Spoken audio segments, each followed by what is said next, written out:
В Нерюнгри развивают образовательную робототехнику. Она объединяет в себе науку, технологию, инженерное дело и математику. Каких успехов достигли в Южной Якутии в этом направлении в сюжете нашего корреспондента Галины Якимчак.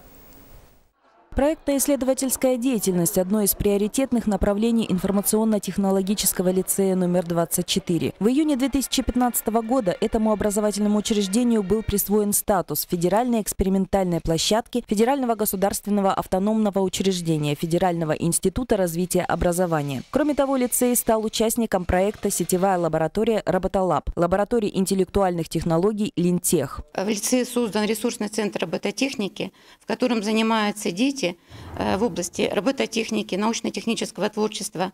Здесь они могут теоретически получать знания, а также практически участвуя в соревнованиях лицейского и районного уровня. Только за октябрь и ноябрь текущего года учащиеся лицея номер 24 приняли участие в нескольких фестивалях и форумах регионального, республиканского и федерального масштабов, где представили свои проекты. В Ярославле на президентском форуме «Будущие интеллектуальные лидеры России» ребятами и их руководителям был презентован собственный прототип дистанционно управляемого автомобиля, детали которого изготовили сами учащиеся с помощью 3D-принтера. А в Туапсе на Всероссийском фестивале робототехники и научно-технического творчества проект Ильи Сисько «Вездеход Арктика-1» был признан лучшим в номинации «Актуальность научно-практической работы». Это мой вездеход Арктика-1. Он работает в Арктике, у него нет определенной цели. Он может и смотреть, как живут животные, также проверять территорию, работать в туннеле, работать в труднодоступных местах разных. Сегодня научно-практическая деятельность в направлении разработки и внедрения в жизнь уникальных материалов, предназначенных для применения в сфере образования, вышла на новый уровень. И множество молодых ребят по всей России принимает в ней непосредственное участие. Галина Якимчак, Кирилл Федоров, НВК, Саха, Нерюнгри.